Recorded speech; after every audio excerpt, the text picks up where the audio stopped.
ಮಾತರ್ಮೇ ಮಾತರಿಶ್ವನ್ನ ಪಿತರತುಲಗುರೋ ಭ್ರಾತರಿಷ್ಟಾಪ್ತಬಂಧೋ ಸ್ವಾಮಿನ್ನ ಸರ್ವಾಂತರಾತ್ಮನ್ನ ಜರಜರಯುತರ್ಜನ್ಮ ಮೃತ್ಯಾಮಯಾನಾಂ ಗೋವಿಂದೇ ದೇಹಿ ಭಕ್ತಿಂ ಭವತಿ ಚ ಭಗವನ್ನೂರ್ಜಿತಾಂ ನಿರ್ನಿಮಿತ್ತಾಂ ನಿರ್ವ್ಯಾಜಾಂ ನಿಶ್ಚಲಾಂ ಸದ್ಗುಣಗಣಬೃಹತೀಂ ಚಾಶ್ವತೀಮಾಚುದೇವ ನಾರಾಯಣಂ ನಮಸ್ಕೃತ್ಯ ನರಂ ಚೈವ ನರೋತ್ತಮಂ ದೇವೀಂ ಸರಸ್ವತೀಂ ವ್ಯಾಸಂ ತತೋ ಜಯಮುದೀರಯೇ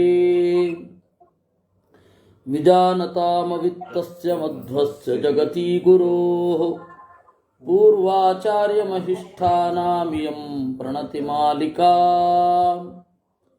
ಪೂರ್ಣಜ್ಞಾನಾಯ ವಿದ್ಮಹೇ ಪೂರ್ಣಾನಂದಾಯ ಧೀಮಹಿ ತನ್ನೋ ವ್ಯಾಸ ಪ್ರಚೋದಯಾತ್. ಯುಧಿಷ್ಠಿರಃ ಕಿಂ ಕುರ್ವನ್ ಸುಖಮಾಪ್ನೋತಿ ಕಿಂ ಕುರ್ವನ್ ದುಃಖಮಾಪ್ನುತೆ ಕಿಂ ಕುರ್ವನ್ ನಿರ್ಭಯೋ ಲೋಕೆ ಸಿದ್ಧಶ್ಚರತಿ ಭಾರತ. ಯುಧಿಷ್ಠಿರ ಕೇಳ್ತಾನೆ, ಅಜ್ಜ, ಕಿಂ ಕುರ್ವನ್ ಸುಖಮಾಪ್ನೋತಿ, ಏನನ್ನ ಮಾಡಿದರೆ ಸುಖವಾಗಿರ್ತಾನೆ.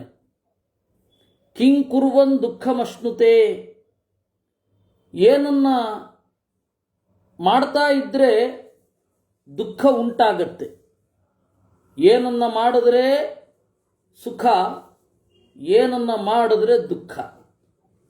ಕಿಂ ಕುರ್ವನ್ ನಿರ್ಭಯೋ ಲೋಕೆ ಸಿದ್ಧಶ್ಚರತಿ ಭಾರತ, ಏನನ್ನ ಮಾಡಿದ್ರೆ ಯಾವ ಭಯವೂ ಇರೋದಿಲ್ಲ, ಸಿದ್ಧನಾಗ್ತಾನೆ.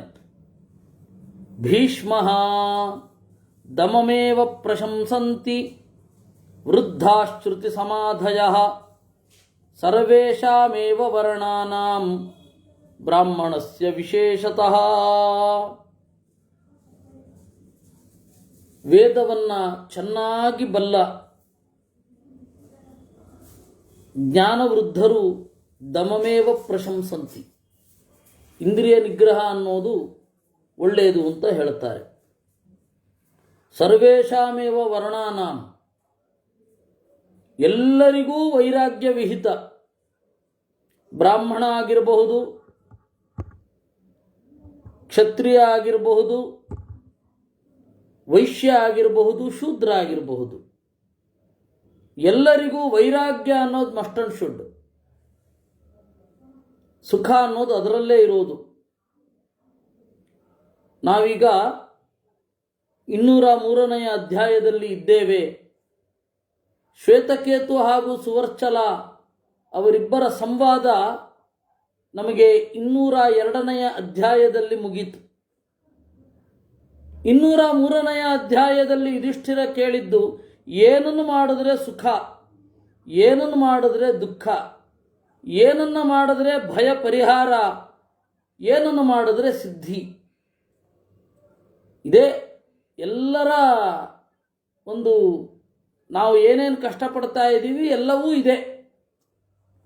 ಅದಕ್ಕೆ ಭೀಷ್ಮ ಹೇಳೋದು ದಮಮೇವ ಪ್ರಶಂಸಂತಿ, ಇಂದ್ರಿಯ ನಿಗ್ರಹವೇ ಎಲ್ಲ ವರ್ಣದವರಿಗೂ ವಿಹಿತ. ಬ್ರಾಹ್ಮಣಸ್ಯ ವಿಶೇಷತಃ ಬ್ರಾಹ್ಮಣನಿಗೆ. ನಾದಾಂತಸ್ಯ ಕ್ರಿಯಾಸಿದ್ಧಿ ಯಥಾವದುಪಲಭ್ಯತೆ, ಯಾರಿಗೆ ಇಂದ್ರಿಯ ನಿಗ್ರಹ ಇಲ್ಲ ಅವರಿಗೆ ಕ್ರಿಯಾಸಿದ್ಧಿ ಇಲ್ಲ. ನೋಡಿ, ಇರ್ರೆಸ್ಪೆಕ್ಟಿವ್ ಆಫ್ ವರ್ಣ, ಇರ್ರೆಸ್ಪೆಕ್ಟಿವ್ ಆಫ್ ಪ್ರೊಫೆಷನ್, ಇಂದ್ರಿಯ ನಿಗ್ರಹ ಅನ್ನೋದು ಬಹಳ ಇಂಪಾರ್ಟೆಂಟ್. ಅದನ್ನು ಬಿಟ್ಟಿರ್ಲಿಕ್ಕೆ ಸಾಧ್ಯವೇ ಇಲ್ಲ. ಒಂದು ಉದಾಹರಣೆ ಹೇಳ್ತೇನೆ ನಿಮಗೆ. ಕೌಟಿಲ್ಯ ಅರ್ಥಶಾಸ್ತ್ರವನ್ನು ಬರೀತಾನೆ. ಅದರಲ್ಲಿ ರಾಜನೀತಿಯ ಮೊದಲ ವಾಕ್ಯಗಳು ಕೃತ್ಸ್ನಂ ಹಿ ಶಾಸ್ತ್ರಮಿದಮಿಂದ್ರಿಯ ಜಯ ಅಂತ.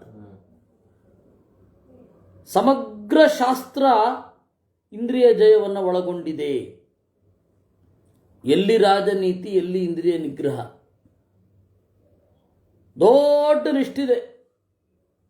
ಯುದ್ಧದಲ್ಲಿ ಗೆದ್ದು ತಂದ ಹೆಣ್ಣನ್ನು ಕೂಡಲೇ ತಡವಬೇಡ. ಯಾವ ಯಾವ ರಾಜರು ಹೇಗೆ ಹೇಗೆ ಸತ್ರು ಅಂತ ಲಿಸ್ಟಿದೆ. ಯಾರೋ ಒಬ್ಬಳು ತನ್ನ ಉಂಗುರದ ಅರೆಯಲ್ಲಿರುವ ವಿಷವನ್ನು ಹಾಕಿ ಕೊಂದಳು. ಇನ್ಯಾರೋ ಒಬ್ಬಳು ತನ್ನ ಜಡೆಯಲ್ಲಿ ಇದ್ದ ಕಠಾರಿಯನ್ನು ತೆಗೆದು ಚುಚ್ಚಿದಳು. ಹೀಗಾಗಿ 2 ವರ್ಷ ಆ ಹೆಣ್ಣನ್ನು ತಡವಬೇಡ.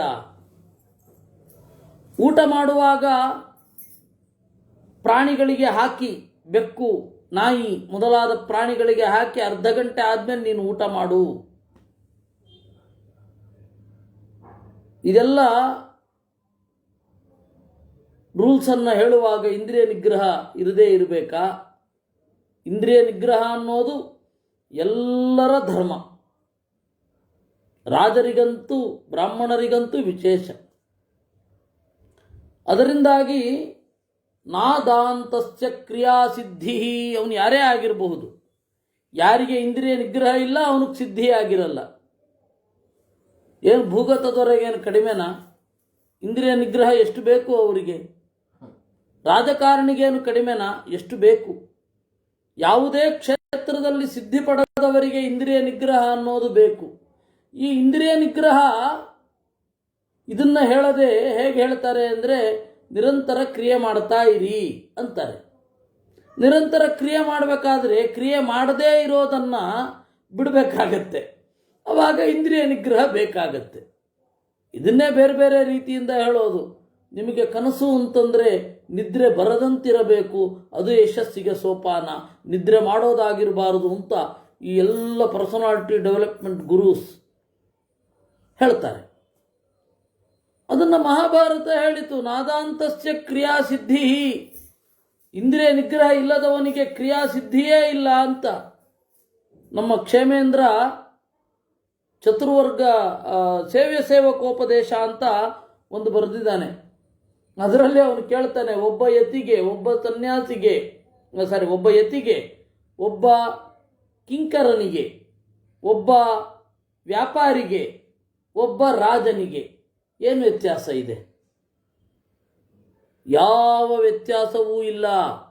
ಎಲ್ಲರೂ ನಿದ್ರೆಗೆಡ್ತಾರೆ, ಎಲ್ಲರೂ ಗುರಿಯತ್ತ ಗಮನ ನೀಡುತ್ತಾರೆ. ಒಬ್ಬ ವಾರಿಯರ್ ಆಗಿರಬಹುದು, ಒಬ್ಬ ಸನ್ಯಾಸಿ ಆಗಿರಬಹುದು, ಒಬ್ಬ ವ್ಯಾಪಾರಿ ಆಗಿರಬಹುದು, ಒಬ್ಬ ಸೇವಕ ಆಗಿರಬಹುದು. 4 ಜನ ಅದರಲ್ಲಿ ಉದ್ಧಾರ ಆಗೋರಿಬ್ಬರು. ಒಬ್ಬ ಸನ್ಯಾಸಿ ಯುದ್ಧದಲ್ಲಿ ಎದುರಲ್ಲಿ ಮಡಿಯುವ ಯೋಧ. ಇಬ್ಬರಿಗೆ ಕ್ರಿಯಾಸಿದ್ಧಿ ಉಂಟು ಇಂದ್ರಿಯ ನಿಗ್ರಹಕ್ಕೆ. ಇವರಿಬ್ಬರಿಗೇನು? ಒಂದು ಮನೆಯ ಕೆಲಸ ಮಾಡುವಾಗ ಒಬ್ಬ ಸೇವಕ ಮಾಡುವ ತ್ಯಾಗಕ್ಕೆ ಎಣೆಯುಂಟೆ? ಊಟ ಇಲ್ಲ, ನಿದ್ರೆ ಇಲ್ಲ, ತನ್ನ ಆರಾಮ ಇಲ್ಲ, ನೆಮ್ಮದಿ ಇಲ್ಲ, ಏನಿಲ್ಲ, ಎಲ್ಲ ಅವ್ರನ್ನ ನೋಡ್ತಾ ಇರಬೇಕು. ಆದ್ರೇನು ಪ್ರಯೋಜನ? ಹೀಗಾಗಿ ಇಂದ್ರಿಯ ನಿಗ್ರಹ ಅನ್ನೋದು ಬೇಕೇ ಬೇಕು. ಇಂದ್ರಿಯ ನಿಗ್ರಹವಿಲ್ಲದೆ ಬಾಳು ಇಲ್ಲ. ಅದಕ್ಕಾಗಿ ಅವನು ಸೇವಕೋಪದೇಶದಲ್ಲಿ ಹೇಳೋದು, ನಿನಗೆ ಕೆಲಸದವನಾಗಲಿಕ್ಕೆ ಇಷ್ಟ ಇಲ್ವಾ? ವೈರಾಗ್ಯವನ್ನು ಹೊಂದು. ಕೆಲಸದವನಾಗಿದ್ದಾಗ ಏನು ಇಂದ್ರಿಯ ನಿಗ್ರಹ ಇರುತ್ತೆ, ಅದೇ ಇಂದ್ರಿಯ ನಿಗ್ರಹವನ್ನು ದೇವರತ್ತ ತಿರುಗಿಸಿದ್ರೆ ಮುಗೀತು. ಇದಿಲ್ಲದೆ ಹೋದರೆ ಕಮ್ಯುನಿಸಂ ಉದಯ ಆಗತ್ತೆ ಅಲ್ವಾ? ಇದಿಲ್ಲದೆ ಹೋದರೆ ಕಮ್ಯುನಿಸಂ. ಅದರಿಂದ ನಮ್ಮ ಪ್ರಾಚೀನ ಭಾರತದಲ್ಲಿ ಇದು ಯಾಕೆ ಮೂಡಲಿಲ್ಲ ಅಂದರೆ, ಇದೇ ಇಂದ್ರಿಯ ನಿಗ್ರಹವನ್ನು ದೇವರಿಗಾಗಿ ಬಳಸುವುದು ಪ್ರಾಚೀನರಲ್ಲಿ. ಅದನ್ನು ಬಳಸ್ತಿಲ್ಲ ಇಲ್ಲಿ. ನಾದಾಂತಸ್ಯ ಕ್ರಿಯಾಸಿದ್ಧಿ ಯಥಾವದುಪಲಭ್ಯತೆ ಕ್ರಿಯಾಸ್ತಪಶ್ಚ ವೇದಾಶ್ಚ ದಮೇ ಸರ್ವಂ ಪ್ರತಿಷ್ಠಿತಂ. ನಿನ್ನ ಕ್ರಿಯೆ ಇಂದ್ರಿಯ ನಿಗ್ರಹದಲ್ಲಿ ಇರಬೇಕು, ತಪಸ್ಸು ಇಂದ್ರಿಯ ನಿಗ್ರಹ ಮಾಡಬೇಕು, ವೇದ ಅರ್ಥ ಆಗಬೇಕು ಅಂತಂದರೆ ದಮ ಇಂದ್ರಿಯ ನಿಗ್ರಹ ಇರಬೇಕು. ಇಲ್ಲ ಅಂದರೆ ವೇದ ಹೇಳುವ ಹೊರಗಡೆಯ ಬಯಕೆಗಳಲ್ಲಿ, ವೇದ ಹೇಳುವ ಹೊರಗಡೆಯ ಫಲಗಳಲ್ಲಿ ನಮ್ಮ ಮನಸ್ಸು ಹೋಗಿಬಿಡುತ್ತೆ. ಅದರಿಂದಾಗಿ ವೇದ ಯಾಕೆ ಮಾಡಬೇಕು ಅಂತಂದರೆ ಸಿಂಪಲ್, ಅದು ಪಶು ಸಿದ್ಧಿ ಆಗಲಿಕ್ಕೆ ಬೇಕು, ದ್ರವ್ಯ ಸಿದ್ಧಿ ಆಗಲಿಕ್ಕೆ ಬೇಕು, ಸ್ವರ್ಗ ಸಿದ್ಧಿ ಆಗಲಿಕ್ಕೆ ಬೇಕು ಅಂತ ದಾರಿ ತಪ್ಪಿಬಿಡುತ್ತೆ.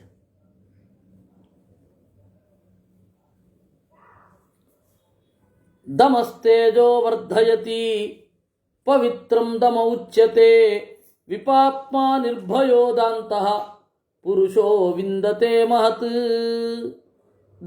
ದಮದಿಂದ ಏನೇನು ಪ್ರಯೋಜನ? ದಮಸ್ತೇಜೋ ವರ್ಧಯತಿ, ಇಂದ್ರಿಯ ನಿಗ್ರಹ ಅನ್ನೋದು ನಿಮ್ಮ ಶಕ್ತಿಯನ್ನು ಹೆಚ್ಚು ಮಾಡುತ್ತೆ. ಪವಿತ್ರಂ ದಮ ಉಚ್ಯತೆ, ನಿಮ್ಮ ಮನಸ್ಸು ಮತ್ತು ನಿಮ್ಮ ಮಾತು, ನಿಮ್ಮ ದೇಹ ಇದನ್ನು ಶುದ್ಧ ಮಾಡುತ್ತೆ.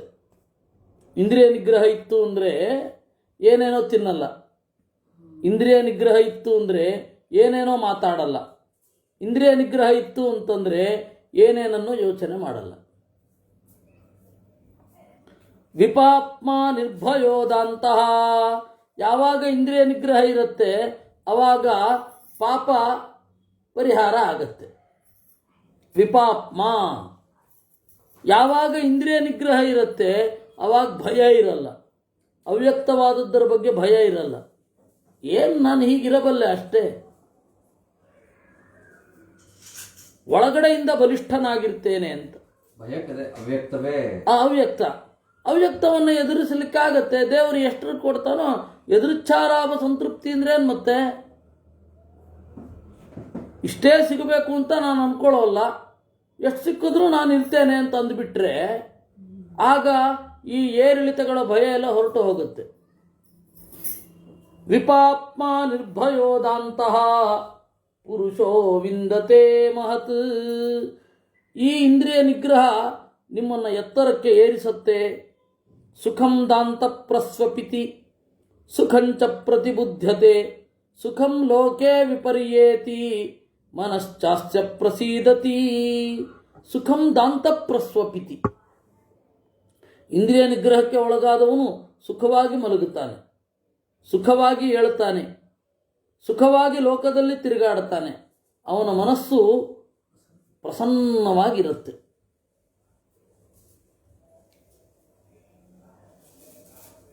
ವಿದ್ಯಾಮಾನ್ಯರಿಗೆ ಒಮ್ಮೆ ಚೆನ್ನೈಗೆ ಹೋಗುವ ಪ್ರಸಂಗ ಬಂತಂತೆ.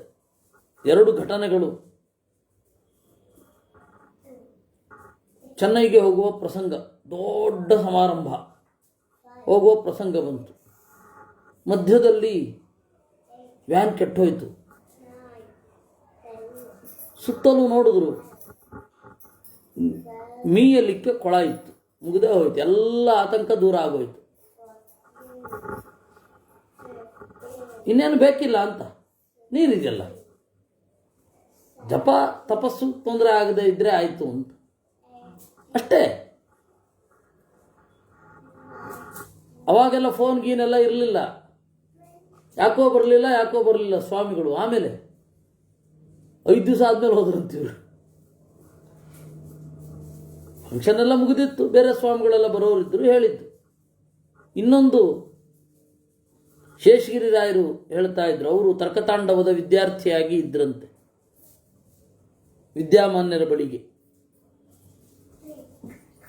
ಅವಾಗ ಅಪರೂಪಕ್ಕೆ ಟ್ರಂಕಾಲು ಇವರು ಯಾವುದೋ ಒಂದು ಶಂಕರ ಮಠದಲ್ಲಿ ಪೂಜೆ ಮಾಡ್ತಾ ಇದ್ದಾರೆ, ನೈವೇದ್ಯ ಆಗಿದೆ, ಉತ್ತರ ಪೂಜೆ ಆಗ್ತಾ ಇದೆ. ವಿದ್ಯಾಮಾನ್ಯರು ಶಂಕರ ಮಠದಲ್ಲಿ ಉತ್ತರ ಪೂಜೆ ಮಾಡ್ತಾ ಇದ್ದಾರೆ. ಅದು ಶೃಂಗೇರಿಗೆ ಸೇರಿದ ಮಠ. ಶೃಂಗೇರಿಯಿಂದ ಯಾಕೋ ಆಕಸ್ಮಿಕವಾಗಿ ಫೋನ್ ಮಾಡಿದ್ರಂತೆ ಇಲ್ಲಿಯ ಅಧಿಕಾರಿಗಳು.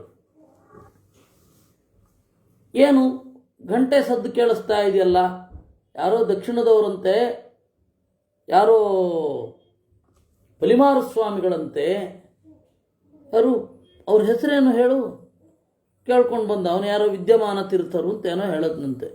ವಿದ್ಯಾಮಾನ್ಯರ ಕೇಳು, ಹೌದು ವಿದ್ಯಾಮಾನ್ಯರಂತೆ, ಭಂಡಾರಕೆರೆ ಸ್ವಾಮಿಗಳಂತೆ. ಹೌದಾ, ಅವರು ಶಂಕರರನ್ನ ಖಂಡನೆ ಮಾಡ್ತಾರೆ, ಮೊದಲು ತಪ್ಪು ಅಲ್ಲಿಂದ ಅಂದ್ರಂತೆ. ಅಷ್ಟೊತ್ತಿಗೆ ಹಸ್ತೋದಕದ ಪರಿಸ್ಥಿತಿ ಬಂದಿದೆ. ಹಸ್ತೋದಕ ಮಾಡ್ತಾ ಇರುವಾಗ ಅವನು ಬಂದು ಹೇಳಿದ್ನಂತೆ, ಆ ಮಠದ ಮಹಾಂತ, ಇವತ್ತಿನ ಪರಿಭಾಷೆಯಲ್ಲಿ ಮ್ಯಾನೇಜರ್, ಈ ಕೂಡಲೇ ನೀವು ಇಲ್ಲಿಂದ ಹೊರಟು ಬಿಡಬೇಕು ಅಂತ. ಎಲ್ಲರಿಗೂ ಪೂಜೆ ಆಗಿದೆ, ಊಟ ಆಗಿಲ್ಲ ಅಂತನ್ನುವ ಸಂಕಟ. ಪ್ರಸನ್ನರಾಗಿ ಇದ್ರಂತಿವರು. ಏನಿದು ಇಷ್ಟೊಂದು ಪ್ರಸನ್ನತೆ? ಉತ್ತರದ ಈ ತುದಿಗೆ ಗೊತ್ತಾಯ್ತಲ್ಲ, ಮಾಯಾವಾದವನ್ನು ಅಪೋಸ್ ಮಾಡಿ ತತ್ವವಾದಿಯಾಗಿರೋ ಒಬ್ಬ ಯತಿ ಇದ್ದಾನೆ ಅಂತ ಹೇಳಿ ಇಲ್ಲಿ ಗೊತ್ತಾಯ್ತಲ್ಲ, ಅದು ನನ್ನ ಪ್ರಸನ್ನತೆಗೆ ಕಾರಣ ಅಂದ್ರಂತೆ. ಬೇರೆ ಯಾವುದ್ರ ಬಗ್ಗೆನೂ ಅವ್ರು ತಲೆ ಕೆಡಿಸ್ಕೊಳ್ಳಿಲ್ಲ, ಸಿದ್ಧಾಂತದ ಬಗ್ಗೆ. ಅದರಿಂದಾಗಿ ಏನಿದ್ರು ಸುಖಂ ದಾಂತ ಪ್ರಸ್ವಪಿತಿ, ಇಂದ್ರಿಯ ನಿಗ್ರಹದಲ್ಲಿ ಇರುವವ ಸುಖವಾಗಿ ಮಲಗುತ್ತಾನೆ. ಸುಖಂಚ ಪ್ರತಿಬುದ್ಧತೆ, ಸುಖವಾಗಿ ಹೇಳ್ತಾನೆ. ಸುಖಂ ಲೋಕೆ ವಿಪರ್ಯೇತಿ, ಸುಖವಾಗಿ ತಿರುಗುತ್ತಾನೆ. ಮನಶ್ಚಾಸ್ಯ ಪ್ರಸೀದತಿ, ಅವನ ಮನಸ್ಸು ಪ್ರಸನ್ನವಾಗಿರುತ್ತೆ. ತೇಜೋದಮೇನ ಧ್ರಿಯತೆ ನ ತತ್ತೀಕ್ಷ್ಣೋಧಿಗಚ್ಚತಿ, ಅಮಿತ್ರಾಂಶ್ಚ ಬಹೂನ್ ನಿತ್ಯಂ ಪೃಥಗಾತ್ಮನಿ ಪಶ್ಯತಿ. ತೇಜೋದಮೇನ ಧ್ರಿಯತೆ, ತೇಜಸ್ಸು ದಮದಿಂದ ಬೆಳೆಯುತ್ತೆ. ಇಂದ್ರಿಯ ನಿಗ್ರಹ ಇತ್ತು ಅಂದರೆ ಎಲ್ಲರೂ ಗೌರವಿಸ್ತಾರೆ, ಅವನನ್ನು ನೋಡಿ ಬೆದರುತ್ತಾರೆ. ನಮ್ಮೊಳಗೊಬ್ಬನಲ್ಲ ಇವನು ಅಂತ, ನಮ್ಮಿಂದ ಭಿನ್ನ ಅಂತಾರೆ. ಇದು ಇಲ್ಲಿಯ ತನಕ ಏನು ಮಾಡಿದ್ರೆ ಸುಖ ಅಂತಂದ್ರು, ಏನು ಮಾಡಿದ್ರೆ ದುಃಖ. ನ ತತ್ತೀಕ್ಷ್ಣೋಧಿಗಚ್ಚತಿ, ಯಾವುದೇ ಒಂದು ಸಂಗತಿಗೆ ಓವರ್ ರಿಯಾಕ್ಟಿವ್ ಆಗಬೇಡಿ. ಅದು ಸಂತಸ ಆಗಿರಬಹುದು, ದುಃಖ ಆಗಿರಬಹುದು, ಓವರ್ ರಿಯಾಕ್ಟಿವ್ ಆಗಬೇಡಿ. ತೀಕ್ಷ್ಣ ಅಂದರೆ ಓವರ್ ರಿಯಾಕ್ಟಿವ್. ತೀಕ್ಷ್ಣ ನ ತತ್ ಸುಖಂ ಅಧಿಗಚ್ಚತಿ, ಆ ಸುಖವನ್ನು ಹೊಂದುವುದಿಲ್ಲ. ಅಮಿತ್ರಾಂಶ್ಚ ಬಹುನ್ ನಿತ್ಯಂ ಪೃಥಗಾತ್ಮನಿ ಪಶ್ಯತಿ, ನಿರಂತರ ಶತ್ರುಗಳನ್ನು ಕಾಣ್ತಾ ಹೋಗ್ತಾನೆ. ಓವರ್ ರಿಯಾಕ್ಟಿವ್ ಆದವನು ಏನು ಮಾಡೋದು ತಪ್ಪಾಗಿ ಕಾಣುತ್ತೆ. ಅವಾಗೇನಾಗತ್ತೆ, ಅವ್ರಿಗೆ ನನ್ಕೊಂಡ್ರಾಗಲ್ವೋ ಏನೋ, ಇವ್ರಿಗೆ ನನ್ಕೊಂಡ್ರಾಗಲ್ವೋ ಏನೋ ಅಂತಿರುತ್ತೆ. ಅಲ್ಲಿ ತನಕ ಗಮನವೇ ಹರಿಸ್ಬೇಡ.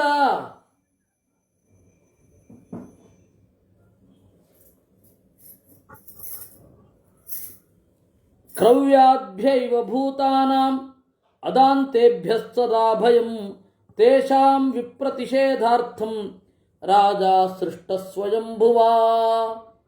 ಈ ವೈರಾಗ್ಯ ಜಗತ್ತಿನಲ್ಲಿ ಎಷ್ಟು ಮುಖ್ಯ ಅಂದರೆ, ವೈರಾಗ್ಯ ಇಲ್ಲದೇ ಇರುವ ಜನರು ಏನೇನೋ ಮಾಡ್ತಾರೆ, ಅವರನ್ನು ತಡಿಬೇಕು ಅಂತಲೇ ರಾಜ ಸೃಷ್ಟಿಯಾಗಿದ್ದು. ಸಹಜವಾದ ವೈರಾಗ್ಯ ಇತ್ತು ಅಂದರೆ ಕಾನೂನು ಯಾಕೆ ಬೇಕಿತ್ತು? ಎಲ್ಲರೂ ನ್ಯಾಯಪರವಾಗೇ ಇರ್ತಾರೆ. ಎಂಥ ಪಾಯಿಂಟ್ ಇದ್ದಕ್ಕಿದ್ದ ಹಾಗೆ. ಈಗ ನನ್ನ ಮಿತಿಯನ್ನು ನಾನು ಮೀರೋದೇ ಇಲ್ಲ, ನನಗೆ ಹೇಳೋದೇ ಬೇಕಿಲ್ಲ. ನನ್ನ ಮಿತಿಯನ್ನು ನಾನು ಮೀರ್ತೇನೆ, ಈ ರೀತಿ ಮಾಡಬೇಡ ಅಂತ ಹೇಳಲಿಕ್ಕೆ ಒಂದು ಕಾನೂನು ಬೇಕು. ಅದರಿಂದಾಗಿ ಕ್ರವ್ಯಾಭ್ಯ ಇವ ಭೂತಾನಾಂ ಅದಾಂತೇಭ್ಯ ಸದಾ ಭಯಂ. ಮಾಂಸವನ್ನು ತಿನ್ನುವ ಪ್ರಾಣಿಗಳಿಂದ ಹೇಗೆ ಭಯವೋ ಹಾಗೆ ಇಂದ್ರಿಯ ನಿಗ್ರಹ ಇಲ್ಲದೇ ಇರುವ ಮನುಷ್ಯರಿಂದ ಭಯ. ಅವರನ್ನು ನಿರಾಕರಣೆ ಮಾಡಲಿಕ್ಕೆ, ಅವರನ್ನು ನಿಷೇಧ ಮಾಡಲಿಕ್ಕೆ ರಾಜ ಬೇಕು. ಹೀಗಾಗಿ ವೈರಾಗ್ಯ, ಇಂದ್ರಿಯ ನಿಗ್ರಹ, ವಿಶೇಷ ವೈರಾಗ್ಯ ಅನ್ನೋದಕ್ಕಿಂತ ಇಂದ್ರಿಯ ನಿಗ್ರಹ, ತಮ್ಮನ್ನು ತಾವು ಕಂಟ್ರೋಲಲ್ಲಿ ಇಟ್ಕೊಳ್ಳದೇ ಇರೋ ಜನರಿಗಾಗಿ ಒಬ್ಬ ಕಂಟ್ರೋಲರ್ ಬೇಕು, ಅದೇ ರಾಜ. ಸಹಜವಾಗಿ ಆ ಪ್ರಜ್ಞೆ ಇದ್ದುಬಿಟ್ರೆ ಆಶ್ರಮೇಶು ಚ ಸರ್ವೇಷು ದಮಯೇವ ವಿಶಿಷ್ಯತೆ ಯಚ್ಚತೇಷು ಫಲಂ ಧರ್ಮೇ ಭೂಯೋ ದಾಂತೆ ತದುಚ್ಯತೆ. ಎಲ್ಲ ಆಶ್ರಮದಲ್ಲಿ, ಈಗ ಬ್ರಹ್ಮಚರ್ಯ ಆಶ್ರಮದಲ್ಲಿ ಇಂದ್ರಿಯ ನಿಗ್ರಹ ಬೇಡವೇ? ಅವನು ಸುಗಂಧ ಭರಿತವಾದ ತೈಲವನ್ನು ಹಚ್ಚಿಕೊಳ್ಳಲಿಕ್ಕಿಲ್ಲ, ಚಂದ ಮಾಡಿ ಅಲಂಕಾರ ಮಾಡಿಕೊಳ್ಳಿಕ್ಕಿಲ್ಲ. ಇವೆಲ್ಲ ಬ್ರಹ್ಮಚರ್ಯ ಆಶ್ರಮದಲ್ಲಿ ಇರುವವ. ಗೃಹಸ್ಥ ತನ್ನ ಹೆಂಡತಿಯನ್ನು ಬಿಟ್ಟು ಬೇರೆಯವರನ್ನು ಸೇರಲಿಕ್ಕಿಲ್ಲ, ಯಾರನ್ನೂ ಸೇರಲಿಕ್ಕಿಲ್ಲ. ಸನ್ಯಾಸಿ ವಾನಪ್ರಸ್ಥನಾದವ ಹೆಂಡತಿ ಜೊತೆಗಿದ್ರೂ ಅವಳನ್ನು ಸೇರ್ಲಿಕ್ಕಿಲ್ಲ. ಕಾಡಿನಲ್ಲಿ ತಪಸ್ ಮಾಡ್ಕೊಂಡಿರ್ಬೇಕು. ನೋಡಿ, ಎಲ್ಲ ಕಡೆ ಕಾಮನ್ ಆಗಿರೋದು ಯಾವುದು? ಇಂದ್ರಿಯ ನಿಗ್ರಹ. ಆಶ್ರಮೇಶು ಚ ಸರ್ವೇಷು ದಮ ಏವ ವಿಶಿಷ್ಯತೆ ಯಚ್ಚತೇಷು ಫಲಂ ಧರ್ಮೇ ಭೂಯೋ ದಾಂತೆ ತದುಚ್ಯತೆ. ಬಹಳ ಧರ್ಮಾಚರಣೆ ಮಾಡೋದು ಅಂದ್ರೇನು? ಇಂದ್ರಿಯ ನಿಗ್ರಹ ಇಟ್ಕೊಂಡಿರೋದು ಅಂತಾನೆ ಅರ್ಥ.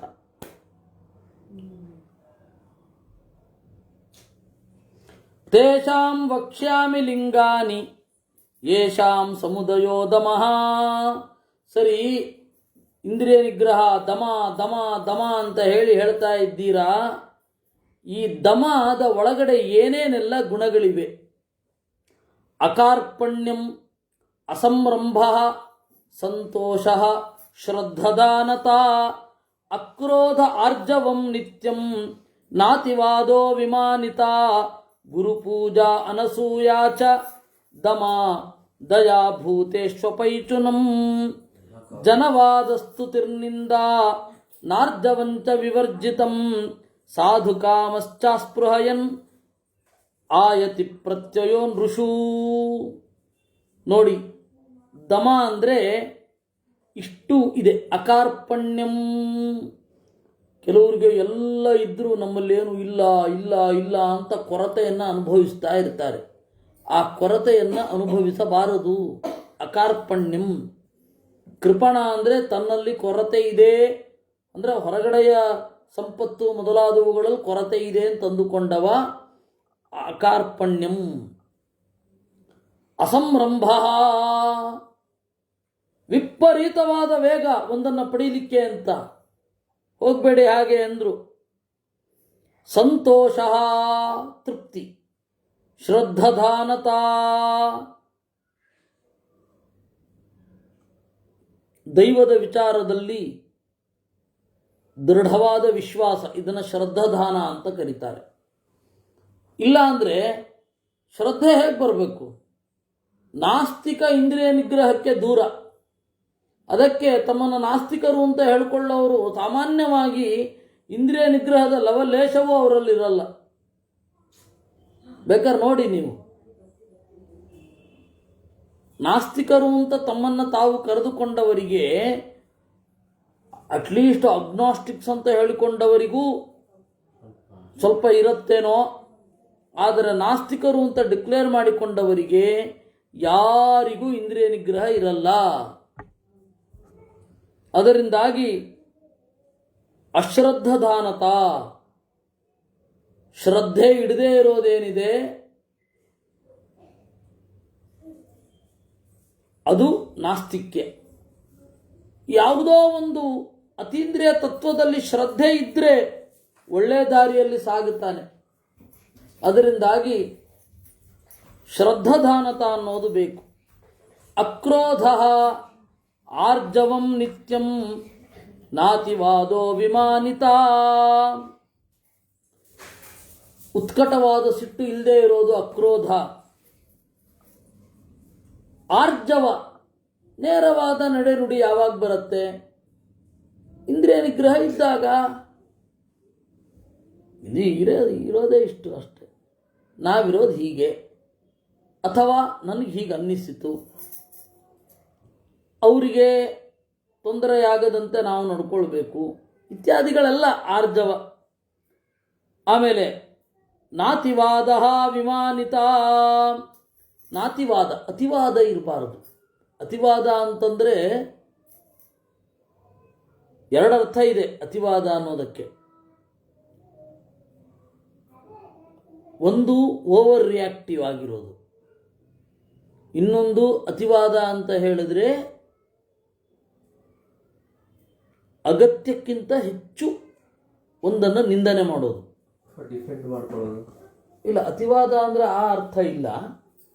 ನಾತಿವಾದ ಅದು ಅತಿವಾದ ಸಹಜವಾಗಿ ಇಂದ್ರಿಯ ನಿಗ್ರಹ ಇದ್ದವನಿಗೆ ಸಹಜವಾಗಿ ಬಂದ್ಬಿಡುತ್ತೆ. ವಿಮಾನಿತ, ವಿಪರೀತ, ನಂದನ್ನು ಬಿಟ್ಕೊಳ್ಳೇಬಾರದು ಅಂತ ಹೇಳಿ ಅದನ್ನು ಸಮರ್ಥನೆ ಮಾಡ್ತಾ ಇರೋದು. ಗುರುಪೂಜಾ. ಆಮೇಲೆ ದಮದಲ್ಲಿ ಹಿರಿಯರನ್ನು ಪೂಜಿಸೋದು. ಹಿರಿಯರನ್ನು ಪೂಜಿಸಬೇಕಾದ್ರೆ ಇಂದ್ರಿಯ ನಿಗ್ರಹ ಇರಲೇಬೇಕು. ಸರೆಂಡರೆನ್ಸ್ ಇರುತ್ತೆ. ಯಾಕೆ ಅಂದರೆ ನನ್ನ ಸುಖಕ್ಕಿಂತ ಇವರ ಸೇವೆ ಮಾಡಬೇಕು ಅಂತ ಬಂದರೆ ಮುಗೀತಲ್ಲ ಅಲ್ಲಿಗೆ. ಅದರಿಂದಾಗಿ ಏನಂತ ಇದೆ, ನಾತಿವಾದೋ ವಿಮಾನಿತ ಗುರು ಪೂಜಾ ಅನಸೂಯಾಚ. ಅನಸೂಯ ಹೊಟ್ಟೆ ಕಿಚ್ಚು ಇಲ್ಲದೆ ಇರೋದು, ಅದನ್ನು ಅನಸೂಯ ಅಂತ ಕರೀತಾರೆ. ದಯಾ ಭೂತೇಶು ಅಪೈಶುನಂ. ಭೂತಗಳಲ್ಲಿ ದಯೆ. ಅಯ್ಯೋ ಪಾಪ ಅವ್ರಿಗೆ ಹಾಗೆ ಆಗಬಾರ್ದು, ಅದರಿಂದಾಗಿ ನಾವು ಮುಂದುವರಿಬೇಕು. ಎಲ್ಲಕ್ಕಿಂತ ಮಿಗಿಲಾಗಿ ಅಪೈಶುನಂ, ಚಾಡಿ ಹೇಳಲ್ಲ. ಇದೆಲ್ಲ ದಮದಲ್ಲೇ ಬರೋದು. ನಮ್ಮನ್ನು ನಾವು ಕಂಟ್ರೋಲ್ ಮಾಡಿಕೊಂಡಾಗ ಅವರ ಕೆಟ್ಟತನವನ್ನು ಇವರಿಗೆ ತೋರಿಸಿ ಇವರನ್ನು ನಾವು ಅವರಿಗೆ ಆಗದಂತೆ ಮಾಡಬೇಕು ಅಂತ ಅನ್ನೋದಿರಲ್ಲ. ಜನವಾದ ಸ್ತುತಿರ್ನಿಂದ. ಜನವಾದ ಅಂತ ಹೇಳಿದ್ರೆ ಜನರು ಹೇಗೋ ಹಂಗೆ ತಿರುಗ್ತಾ ಇರೋದು.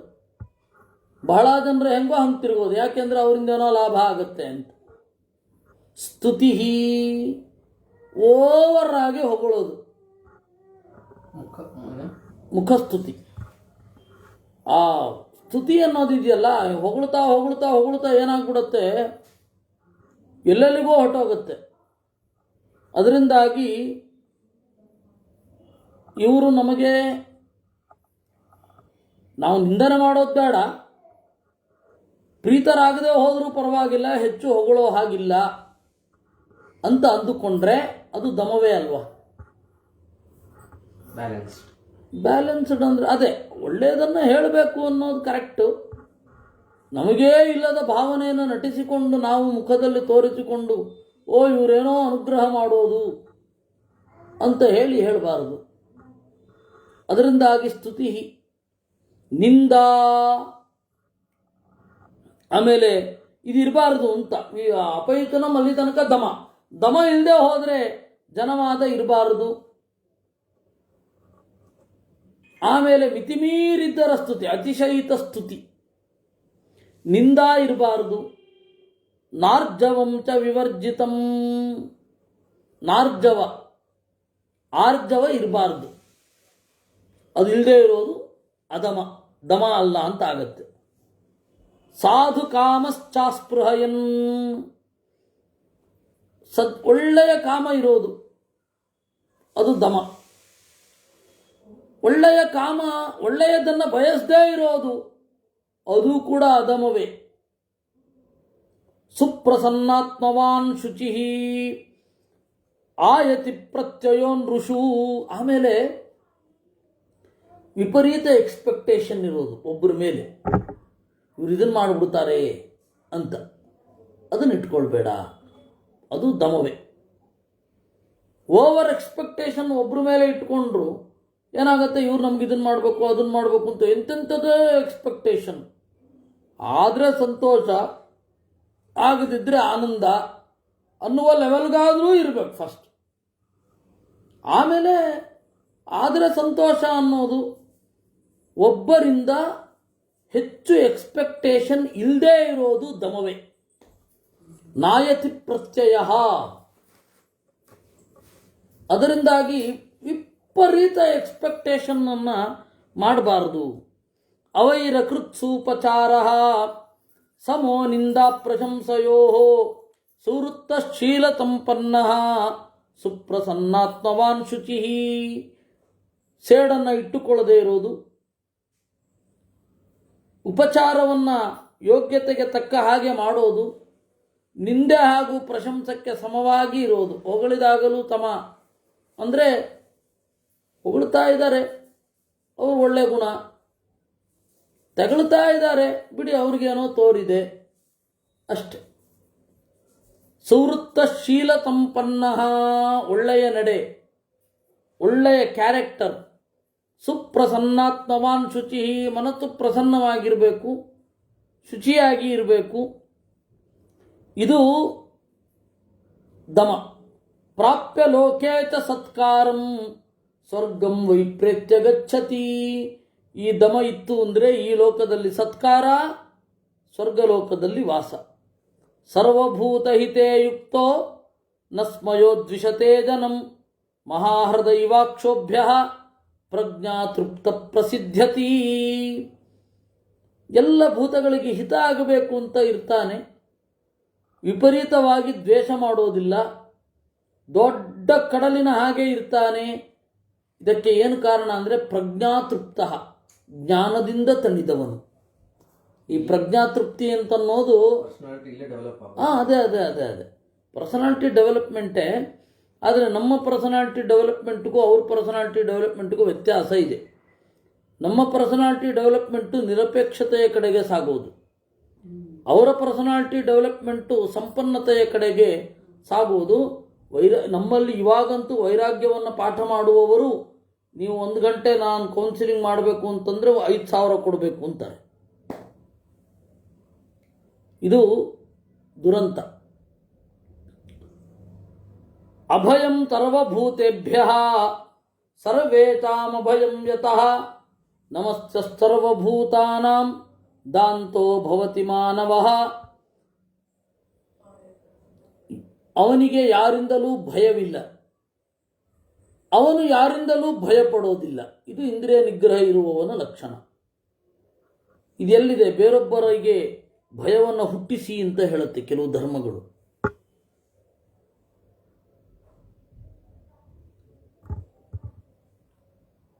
ಬಿಜಾಪುರದಲ್ಲಿ ಸರ್ವಧರ್ಮ ಸಮ್ಮೇಳನ ಆಗಿತ್ತು. ಅದರಲ್ಲಿ ಎಲ್ಲ ಮತದವರು ಇದ್ದರು. ಪ್ರಾಯ ಈಗಲೂ ನಡೀತಾ ಇರಬಹುದೋ ಏನೋ ಅದು. ಎಲ್ಲ ಮತಗಳ ಒಂದು ಸಾರವನ್ನು ಹೇಳ್ತೇವೆ ಅಂತ ಅಲ್ಲಿಯ ಕೆಲವರು. ಅದೇ ಕರುಣೆ ದಯೆ ಎಲ್ಲ ಮತದಲ್ಲೂ ಇರುತ್ತೆ. ಅದು ಎಲ್ಲ ಯಾವ ಮತ ಅದನ್ನು ನಿರಾಕರಣೆ ಮಾಡುತ್ತೆ? ಯಾವ ಮತ ಅದನ್ನು ನಿರಾಕರಣೆ ಮಾಡುತ್ತೆ? ಅದರಲ್ಲಿ ನಮ್ಮ ಸ್ವಾಮಿಗಳು, ಪೇಜಾವರ ಸ್ವಾಮಿಗಳು,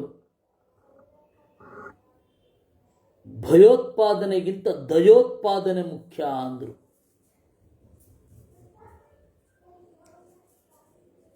ಯಾರು ಭಯವನ್ನು ಉಂಟು ಮಾಡುವುದೇ ನಮ್ಮ ಧರ್ಮ ಅಂತ ಹೇಳ್ತಾರೆ, ಅವರು ನಂತರ ಎದ್ದು ಹೇಳಿದ ದಯೋತ್ಪಾದನೆ ಭಯ ಇಲ್ಲದೆ ಇರೋರ ಬಗ್ಗೆ ಇರಬಾರ್ದು, ಭಯ ಇರೋರ ಬಗ್ಗೆನೇ ದಯೋತ್ಪಾದನೆ ಇರಬೇಕು. ಭಯ ಇದ್ರೆ ಮಾತ್ರ ಅವರಲ್ಲಿ ದಯೆ ಇರ್ಲಿಕ್ಕೆ ಸಾಧ್ಯ ದೇವರಿಗೆ ಅಂತಂದ. ಎಲ್ಲ ಸುಮ್ಮನೆ ಕೂತ್ಕೊಂಡಿದ್ದಾರೆ. ಇದು ಭಯೋತ್ಪಾದನೆಯನ್ನ ಎದುರಿನಲ್ಲಿ ಸಮರ್ಥನೆ ಮಾಡಿದ್ದು ಎಲ್ಲರೂ ಸುಮ್ಮನೆ ಕೂತಿದ್ದಾರೆ. ದೇವನು ಏನು ಮಾಡಿದನು? ಅವನ ಪ್ರಶ್ನೆ. ಊಫ್ ಎಂದು ಓದಿದನು, ಸಮುದ್ರ ಉಕ್ಕಿ ಹರಿಯಿತು, ಅದೇ ಸುನಾಮಿ ಆಯಿತು. ತಪ್ಪು ಕೂತಿದಾರಲ್ಲ, ಯಾರೊಬ್ಬರು ಖಂಡನೆ ಇಲ್ಲ. ಏನು ಭಯೋತ್ಪಾದನೆ ಆಗಿರಬೇಕು ಮನಸ್ಸಿನೊಳಗಡೆ? ನಗಲಿಕ್ಕೂ ಇಲ್ಲ.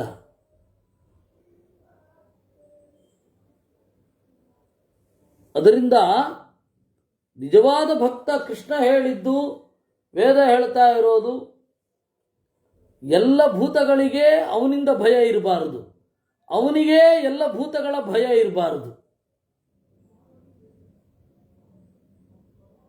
ಇದನ್ನ ಗೀತೆಯಲ್ಲಿಯೂ ಕೂಡ ಈ ಲಕ್ಷಣವನ್ನು ಹೇಳಿದ್ದಾರೆ. ಅವನು ಎಲ್ಲ ಜೀವರಿಗೆ ನಮಸ್ಯನಾಗುತ್ತಾನೆ, ನಮಸ್ಕಾರ ಮಾಡ್ತಾರೆ ಅವನಿಗೆ. ನ ಪ್ರಹೃಷ್ಯೇನ್ಮಹತ್ಯರ್ಥೇ ವ್ಯಸನೇನ ಚ ಶೋಚತಿ ಯಶ್ಚಾಪರಿಮಿತ ಪ್ರಜ್ಞಃ ಸದಾಂತೋ ದ್ವಿಜ ಉಚ್ಯತೆ. ದೊಡ್ಡ ಲಾಭ ಆದಾಗಲೂ ಆರಾಮವಾಗಿರಬೇಕು, ತಲೆ ಕೆಡಿಸ್ಕೊಳ್ಳಿಕ್ಕಿಲ್ಲ. ಬಹಳ ದುಃಖ ಬಂದಾಗಲೂ ದುಃಖ ಪಡಬಾರದು. ಅಂದರೆ ವಿಪರೀತ ಆಗತ್ತೆ, ದುಃಖ ಆಗಬಾರದು ಅಂತಲ್ಲ, ಕ್ರಮೇಣ ಆ ಲೆವೆಲ್ಗೆ ಹೋಗಬೇಕು. ಆರಂಭದಲ್ಲಿ ಬೇಗ. ಯಶ್ಚಾಪರಿಮಿತ ಪ್ರಜ್ಞಃ.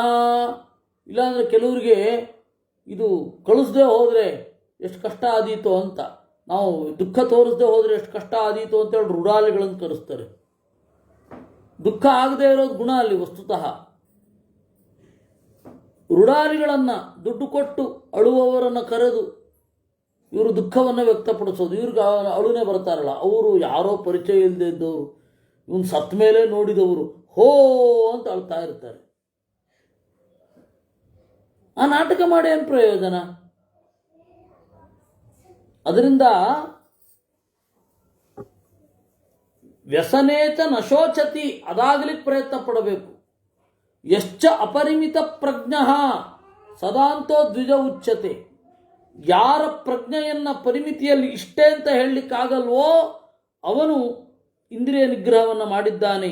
ಇವನ ಬುದ್ಧಿ ಪ್ರವೇಶ ಮಾಡದ ಜಾಗಗಳು, ಇವನ ಬುದ್ಧಿ ಈ ಪ್ರದೇಶದಲ್ಲಿ ಹರಿದಿಲ್ಲ ಅಂತ ಒಬ್ಬನ ಬಗ್ಗೆ ಅನ್ನಿಸಬಾರದು, ಅವನು ಇಂದ್ರಿಯ ನಿಗ್ರಹ ಮಾಡಿದ್ದಾನೆ ಅಂತ ಅರ್ಥ.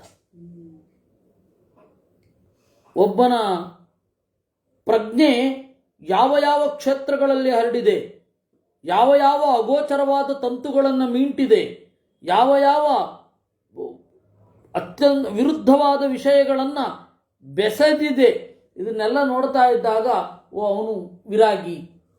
ಅಂದರೆ ಜ್ಞಾನ ಇತ್ತು ಅಂದರೆ ಅವನನ್ನು ದಾಂತ ಅಂತ ಚಿಂತನೆ ಮಾಡಿ ಅಂತ. ಏನು ಬೇಡ ಅಂತ ಹೇಳಿದ್ರೆ ಅವನನ್ನು ದಾಂತ ಇಂದ್ರಿಯ ನಿಗ್ರಹ ಅಂತ ಹೇಗೆ ಚಿಂತನೆ ಮಾಡೋದು? ಅವನು ದಾಂತನೇ ಆಗಿದ್ರೆ ಅಪರಂಪಾರವಾದ ಪ್ರಜ್ಞೆ ಇರಬೇಕು. ನಾವು ವೈರಾಗ್ಯವನ್ನು ಗುರುತಿಸೋದು ಜ್ಞಾನದ ಮೂಲಕ ಅಂದರು ಭೀಷ್ಮಾಚಾರ್ಯರು. ಆದರೆ ನಾವಿವತ್ತು ವೈರಾಗ್ಯವನ್ನು ಗುರುತಿಸೋದು ಹೇಗೆ? ಅವರು ಅಲ್ಲಿ ತಿನ್ನಲ್ಲ ಇಲ್ಲಿ ತಿನ್ನಲ್ಲ, ಅಲ್ಲಿ ಮಾಡಲ್ಲ ಇಲ್ಲಿ ಮಾಡಲ್ಲ, ಅವ್ರು ಮಾಡಿದ್ದು ತಿನ್ನಲ್ಲ ಇವ್ರು ಮಾಡಿದ್ದು ತಿನ್ನಲ್ಲ, ಸ್ವಯಂ ಪಾತಕ, ಅದರಿಂದಾಗಿ ಅವರಿಗೆ ಇಂದ್ರಿಯ ನಿಗ್ರಹ ಇದೆ ಅಂತ ಇವತ್ತು. ಅದಲ್ಲ, ಅದು ಹಾಗಲ್ಲವೇ ಅಲ್ಲ. ಕರ್ಮಭಿಶ್ರುತಿ ಸಂಪನ್ನ ಆಚರಿತೈಶುಭೈಃ ಸದೈವ ದಮ ಸಂಯುಕ್ತ ತಸ್ಯ ಭುಂಕ್ತೆ ಮಹತ್ಫಲಂ. ಒಳ್ಳೆಯ ಆಚರಣೆ, ಒಳ್ಳೆಯ ಕರ್ಮ, ಇವುಗಳ ಹಿನ್ನೆಲೆಯಲ್ಲಿ ಇಂದ್ರಿಯ ನಿಗ್ರಹ ಇದ್ದರೆ ಶುಭ ಫಲ. ಏಕೆಂದರೆ ಒಳ್ಳೆಯ ಕೆಲಸ ಮಾಡ್ತೇವೆ, ಯಾರೋ ಮೇಲ್ಗಡೆ ಒಬ್ಬ ನಿಂತು ಮಾಡು ಅಂತ ಮಾಡಿಸ್ತಾ ಇರ್ತಾನೆ. ಅದಲ್ಲ, ನಾವು ಮಾಡ್ತಾ ಇರಬೇಕು, ಸಹಜವಾಗಿ ಅದರಲ್ಲಿ ನಡೆ ಇರಬೇಕು.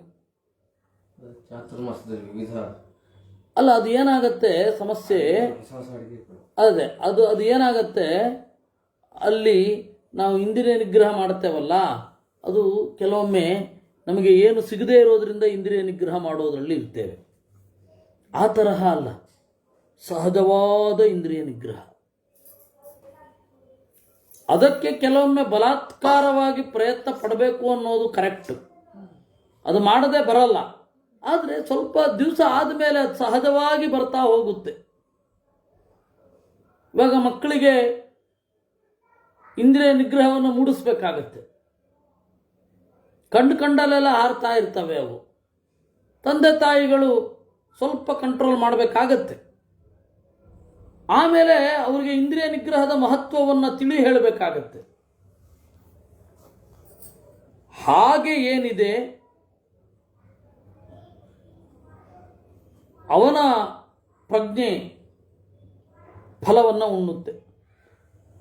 ಅದರಿಂದಾಗಿ ಒಂದು ತಿಳ್ಕೊಳ್ಳಿ, ಒಬ್ಬನನ್ನು ದುರಾತ್ಮ ಅಂತ ಗುರುತಿಸ್ಲಿಕ್ಕೆ ಅನಸೂಯ ಕ್ಷಮಾ ಶಾಂತಿ ಸಂತೋಷ ಪ್ರಿಯವಾದಿತ ಸತ್ವಂ ದಾನ ಮನಾಯಾತೋ ನೈಚ ಮಾರ್ಗೋ ದುರಾತ್ಮನಾಂ. ಅನಸೂಯ, ಹೊಟ್ಟೆ ಕಿಚ್ಚು ಇಲ್ಲದೆ ಇರೋದು, ಬೇರೊಬ್ಬರ ತಪ್ಪುಗಳನ್ನು ಸಹಿಸುವುದು. ಶಾಂತಿ, ವಿಶೇಷತಃ ಬ್ರಾಹ್ಮಣರಿಗೆ ಹೊರಗಡೆಯ ಶತ್ರುಗಳನ್ನು ಕ್ಷಮಿಸೋದೇ ಗುಣ, ಅದು ಅವನ ಕ್ವಾಲಿಟಿ. ಕ್ಷಮಾ ಬಾಹ್ಯೇಷು ಶತ್ರುಷು, ಆಂತರಿಕ ಶತ್ರುಗಳಲ್ಲ. ಆಂತರಿಕ ಶತ್ರುಗಳು ಕ್ರೋಧ ಇತ್ಯಾದಿಗಳು, ಅವುಗಳನ್ನು ಕ್ಷಮಿಸ್ಬಿಡಬಾರ್ದು. ಹೊರಗಡೆಯ ಶತ್ರುಗಳನ್ನು ಕ್ಷಮಿಸಬೇಕು. ಸಂತೋಷ, ತೃಪ್ತಿ, ಪ್ರಿಯವಾದದ್ದನ್ನು ನುಡಿಯಬೇಕು. ಹೀಗಾಗಿ ನಾನು ಸ್ಟ್ರೈಟ್ ಫಾರ್ವರ್ಡ್ ಹೊರಟಾಗಿ ಹೇಳ್ಬಿಡ್ತೇನೆ ಅಂತ ಅಲ್ಲ, ಅದು ಹೇಳಬೇಡಿ ಅಂತಾರೆ. ನಿಮಗೆ ಅಟ್ಲೀಸ್ಟು ಪ್ರಿಯವಾದಿತ್ವ ಇಲ್ಲದೆ ಹೋದರೆ ಸುಮ್ಮನೆ ಇದ್ರೂ ಆಯಿತು. ಅದು ಒಳ್ಳೆಯ ದಾರಿ ಅಲ್ಲ. ಸತ್ವ, ದಾನ, ಅನಾಯಾಸ, ಮನಸ್ಸಿಗೆ ವಿಪರೀತ ಕಿರಿಕಿರಿ ಮಾಡ್ಕೋಬೇಡಿ.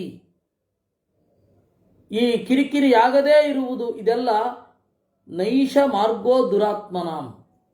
ಇದು ಅದು ಪ್ರಾಕ್ಟೀಸ್ ಮಾಡ್ತಾ ಇರಬೇಕು. ಇದು ಮನಸ್ಸನ್ನು ನಿಗ್ರಹ ಮಾಡದವರ ದಾರಿ ಅಲ್ಲ ಇದು. ಅಂದರೆ ಮನಸ್ಸನ್ನು ನಿಗ್ರಹ ಮಾಡಿದ್ರೆ ಅನಸೂಯ ಇರುತ್ತೆ, ಕ್ಷಮ ಇರುತ್ತೆ, ಶಾಂತಿ ಇರುತ್ತೆ, ಸಂತೋಷ ಇರುತ್ತೆ. ಮನಸ್ಸನ್ನು ನಿಗ್ರಹ ಮಾಡದೇ ಹೋದರೆ ಅಸೂಯೆ ಮೂಡುತ್ತೆ, ಒಂದು ಚೂರು ಸಹನೆ ಇರಲ್ಲ, ಝೀರೋ ಟಾಲರೆನ್ಸ್. ಇವುಗಳೆಲ್ಲ ಕಾಮ ಕ್ರೋಧಶ್ಚ ಲೋಭಶ್ಚ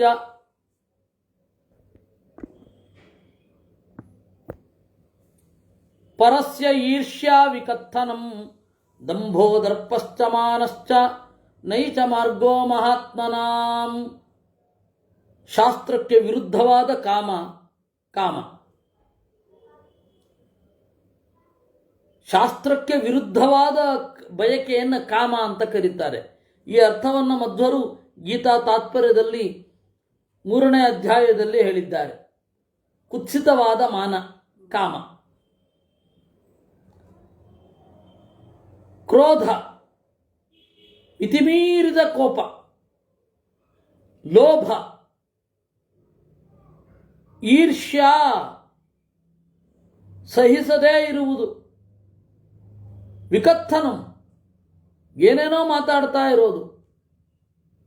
ಡಂಭ, ತನ್ನಲ್ಲಿ ಇಲ್ಲದೆ ಇರೋದನ್ನು ತೋರಿಸೋದು. ದರ್ಪ, ವಿಪರೀತ ಮಾನ ಅಂತಂದರೆ ನಾನು ಏನಲ್ವೋ ಅದನ್ನು ನಾನು ಅಂತ ಅಂದುಕೊಳ್ಳೋದು. ಮಧ್ವರು ಅತಿಮಾನ ಅಂತ ಕರೀತಾರೆ. ನಾನು ಏನಲ್ಲ, ಬ್ರಹ್ಮನಲ್ಲ, ನನ್ನನ್ನು ಬ್ರಹ್ಮ ಅಂತ ಅಂದ್ಕೊಳ್ಳೋದು. ಇದೆಲ್ಲ ಏನಿದೆ ಇದು ಸಜ್ಜನರ ಮಾರ್ಗವಲ್ಲ.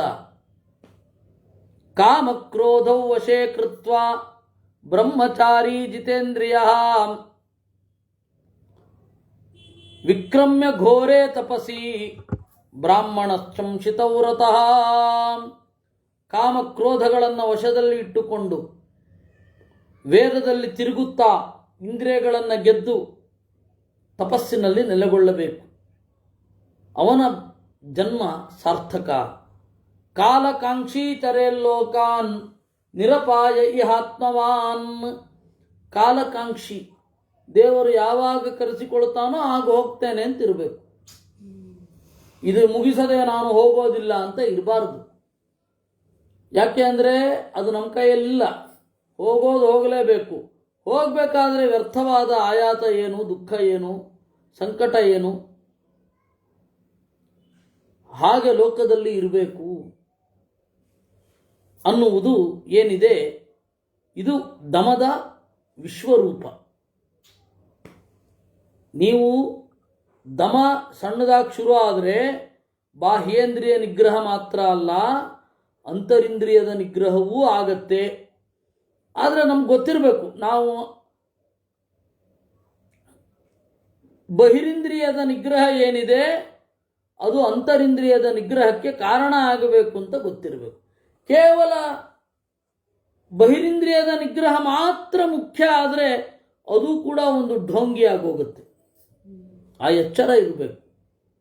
ನಾನು ವೈಯಕ್ತಿಕವಾಗಿ ಹೇಳ್ತೇನೆ, ನನ್ನ ಅನುಭವ, ನಿಮ್ಮ ಎಲ್ಲರ ಅನುಭವ ಆಗಬೇಕು ಅಂತ ನಾನು ಹೇಳ್ತಾ ಇಲ್ಲ. ನನಗೆ ಕಾಫಿ ಮತ್ತು ಟೀ ಕುಡಿತಾ ಇಲ್ಲ ಅನ್ನೋದೇ ಒಂದು ಅಹಂಕಾರ ಕಾಡ್ಲಿಕ್ಕೆ ಶುರು ಆಗಿತ್ತು. ವಸ್ತುತಃ ನನಗೆ ಇವತ್ತಿಗೂ ಚಟ ಇಲ್ಲ. ಆದರೆ ಕಾಫಿ ಕುಡಿತಾ ಇಲ್ಲ ಅನ್ನೋದೇ ಒಂದು ಅಹಂಕಾರ ಆದಾಗ ಅದನ್ನು ಮೀರಬೇಕಾಗತ್ತೆ. ನಾನು ಅವರಿಗಿಂತ ಹೆಚ್ಚು ಮಡಿ ಮಾಡ್ತಾ ಇದ್ದೇನೆ, ನನಗೆ ಸೌಲಭ್ಯ ದೊರಕಬೇಕು, ಈ ಥರದ ಭಾವನೆಗಳೆಲ್ಲ ಬಂದುಬಿಟ್ರೆ ಅದನ್ನು ಬಿಡೋದು ಒಳ್ಳೆಯದು. ಯಾಕೆ ಅಂದರೆ ಹೊರಗಡೆಯ ಇಂದ್ರಿಯದ ನಿಗ್ರಹ ಅನ್ನೋದು ನಿಮ್ಮ ಯಾವ ಸ್ಪೆಷಾಲಿಟಿ ನಿಮ್ಮ ಮನಸ್ಸಿನಲ್ಲಿ ನಿಮ್ಮ ಬಗೆಗೆ ನಾನು ಸ್ಪೆಷಲ್ ಅನ್ನುವ ಭಾವನೆ ಮೂಡದೇ ಇರುವ ಹಾಗೆ ನೋಡ್ಕೊಳ್ಬೇಕು. ಅದು ಅನಿವಾರ್ಯ. ನಿಮ್ಮ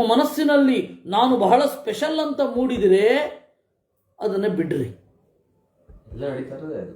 ಅಲ್ಲ ಅದು ಬಿಡಿ, ಅದು ಮಾಡ್ಬೇಕಾದ್ರೆ ಅಲ್ಲೇ ಸ್ಟಕ್ ಮಾಡಿಸ್ಬಿಟ್ರೆ ದೇವ್ರು ಏನ್ ಏನಿಲ್ಲ, ಆ ಥರ ಇಲ್ಲ. ಈ ಎಚ್ಚರ ಅಲ್ಲ, ಇಂದ್ರಿಯ ನಿಗ್ರಹ ಅನ್ನೋದು ನಮ್ಮ ಒಳಗಡೆಗೆ ಇರಬೇಕು, ಒಳಗಡೆಯ ಬೆಳವಣಿಗೆ ಕಾರಣ ಆಗಬೇಕು, ಜ್ಞಾನದ ಬೆಳವಣಿಗೆ ಕಾರಣ ಆಗಬೇಕು.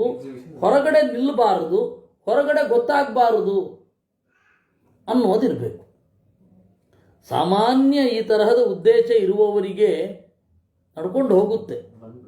ಅದೇನು ಅದು ಆ ದಾರಿಯಲ್ಲಿ ನಡೆಯುವಂತೆ ದೇವರು ಮಾಡ್ತಾನೆ, ಅಥವಾ ದೇವರಲ್ಲೇ ಬೇಡಿಕೊಳ್ಳುವುದು. ನಮ್ಮ ಇಂದ್ರಿಯ ನಿಗ್ರಹ ಅನ್ನೋದು ಅದರ ಫಲ ಏನಿದೆ ಅದು ಅದು ಅದು ಬರೋ ಹಾಗೆ ಆಗಬೇಕು. ಇಂದ್ರಿಯ ನಿಗ್ರಹದ ಫಲ ಏನು ಅಂತಂದರೆ ಪ್ರಜ್ಞೆ.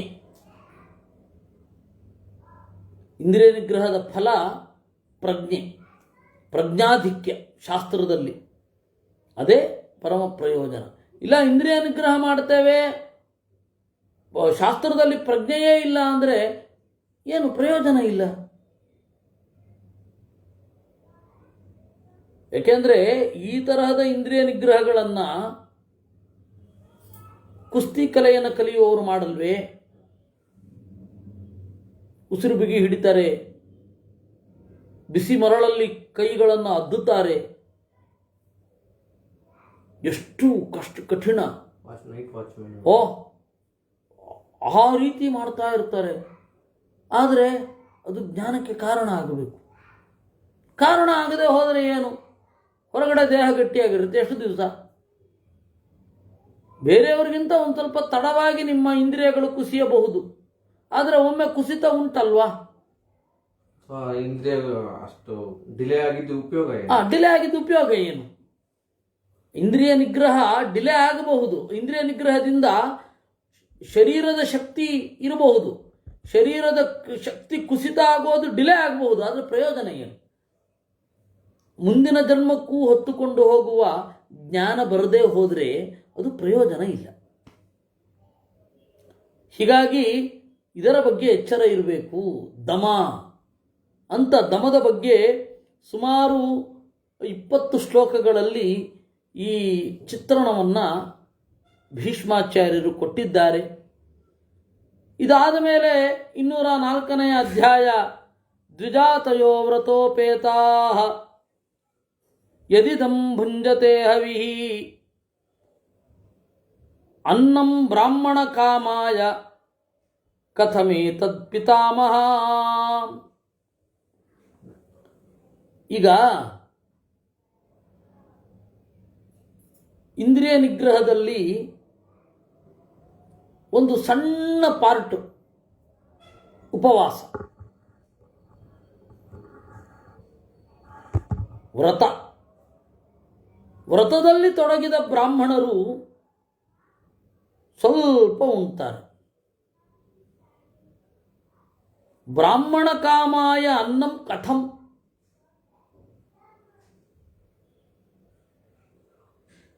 ಇದು ಬ್ರಾಹ್ಮಣ ಅನ್ನವನ್ನು ಬಯಸ್ತಾನೆ, ವ್ರತದಲ್ಲಿ ಇರುವ ಬ್ರಾಹ್ಮಣ ಅನ್ನವನ್ನು ಬಯಸ್ತಾನೆ. ಅದು ಹಾಗೆ ಕಂಟಿನ್ಯೂ ಆಗಬೇಕಲ್ವಾ? 75 ವರ್ಷ ಅಬ್ಸರ್ವೇಷನ್. ಅದೇ ಅದೇ ಅದೇ ಎಷ್ಟು ಅನ್ನವನ್ನು ಒಬ್ಬ ಬ್ರಾಹ್ಮಣ ಬಯಸ್ತಾನೆ, ತಪ್ಪಲ್ವಾ? ಅದನ್ನು ಉಣ್ಣಬಾರದು. ಹಾಗೆ ಶರೀರ ತ್ಯಾಗ ಮಾಡಿದ್ರೂ ಪರವಾಗಿಲ್ಲ, ಅನ್ನ ಬೇಕು ಅಂತ ಹೇಳಿ ಬ್ರಾಹ್ಮಣರು ಬರಬಾರದು. ಯಾವುದೋ ಒಬ್ಬ ರಾಯನ ಮಗಳ ಮದುವೆ ಎಂದಾಗ ಇವ್ರಿಗೆ ಭಾರಿ ಸಂಭ್ರಮ. ತಾನ್ ಬ್ರಾಹ್ಮಣ ಭುಜಿರ್ಭವತೀತಿ ಚೋಚು ಅಂತ ತಾತ್ಪರ್ಯ ನಿರ್ಣಯ ಕೂಡ ಇರಬಾರ್ದಲ್ವಾ? ಉಪವಾಸ ವ್ರತ ಅಂದರೆ ಏನು? ವ್ರತದಲ್ಲಿದ್ದವರು ಉಣ್ಣುವುದು ಅಂದರೆ ಏನು? ವ್ರತದಲ್ಲಿದ್ದವರು ಹಾಗೆ ಉಣ್ಣದೇ ಇರುವುದನ್ನು ಕಂಟಿನ್ಯೂ ಮಾಡಬಹುದಲ್ಲ, ದೇಹಕ್ಕಾಗಿ ಸ್ವಲ್ಪ ಇಟ್ಟುಕೊಂಡು, ಅಥವಾ ತಮ್ಮ ತಪಸ್ಸನ್ನೇ ಇದಕ್ಕೆ ಬಳಸಬಹುದಲ್ಲ. ಯಾಕೆ ಉಣ್ಣಬೇಕು? ಊಟಕ್ಕಾಗಿ ಎಲ್ಲಿಂದಲೋ ಬರುವುದಾ ಅಂತ. ಬ್ರಾಹ್ಮಣರ ಮೇಲೆ ಆಕ್ಷೇಪ.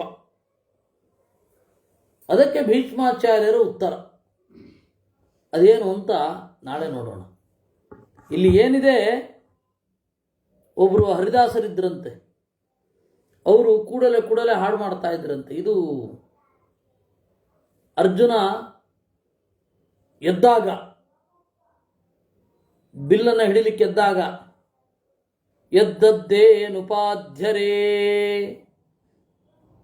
ಪಕ್ಕದಲ್ಲಿದ್ದವನು ಕ್ಷತ್ರಿಯನೊಬ್ಬ ಅರ್ಜುನ ಬಿಲ್ಲನ್ನು ದ್ರೌಪದಿ ಸ್ವಯಂವರದಲ್ಲಿ ಎದ್ದಾಗ ಕೂಡಲೇ ಹಾಡು ಕಟ್ಟಿ ಹೇಳ್ತಾ ಇದ್ರಂತು.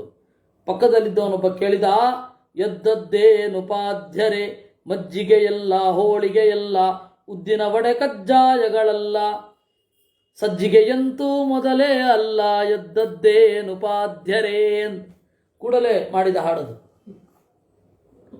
ಆ ತರಹದ ಹರಿದಾಸರಿದ್ದರು ಅಂತ DVG ಬರೆಯೋದು. ಆದರೆ ಇದು ಬೇರೆ ತರಹ ಕುಮಾರವ್ಯಾಸ ಭಾರತದಲ್ಲಿಯೂ ಇದೆ. ಒಟುಗಳ ಠೋಳಿ ಏನಂತ ಹೇಳಿತು ಅಂತ ಅವರು ಬಹಳ ಚೆನ್ನಾಗಿ ವರ್ಣನೆ ಮಾಡ್ತಾರೆ. ಅಂದರೆ ಎಲ್ಲ ಕಡೆ ಬ್ರಾಹ್ಮಣರು ಭೋಜನ ಪ್ರಿಯರು ಅಂತ. ಭೋಜನ ಪ್ರಿಯರಾಗಿದ್ದಕ್ಕೆ ಕಾರಣ ಏನು ಅಂದರೆ ದಿವಸ ಊಟ ಮಾಡದೇ ಇರೋದು ಅನ್ನೋದು ಸತ್ಯ ಬಹಳ ಜನರಿಗೆ ಗೊತ್ತಿಲ್ಲ. ಆದರೆ ಇರಲಿ, ಅದು ಕೂಡ ಆಕ್ಷೇಪಾರ್ಹ ಅಲ್ವೇ? ಆ ಕೋಟಿ ಅಂದರೆ ಆ ಒಂದು ಪ್ರಶ್ನೆ, ಆ ಒಂದು ತುದಿ, ಕೋಟಿ ಅಂದರೆ ತುದಿ ಅಂತ ಅರ್ಥ. ಆ ತತ್ಕೋಟಿಕ ಪ್ರಶ್ನೆ, ಆ ತುದಿಯ ಪ್ರಶ್ನೆ, ಅದಕ್ಕೆ ಅವ್ರದ್ದೇನು ಉತ್ತರ ಇದೆ? ಅವೇದೋಕ್ತ ವ್ರತೋಪೇತಾ ಭುಂಜಾನ ಕಾಮಚಾರಿಣ ವೇದೋಕ್ತೇಶು ಚ ಭುಂಜಾನ ವ್ರತಯುಕ್ತ ಯುಧಿಷ್ಠಿರ ಅಂತೆಲ್ಲ ಹೇಳ್ತಾರೆ.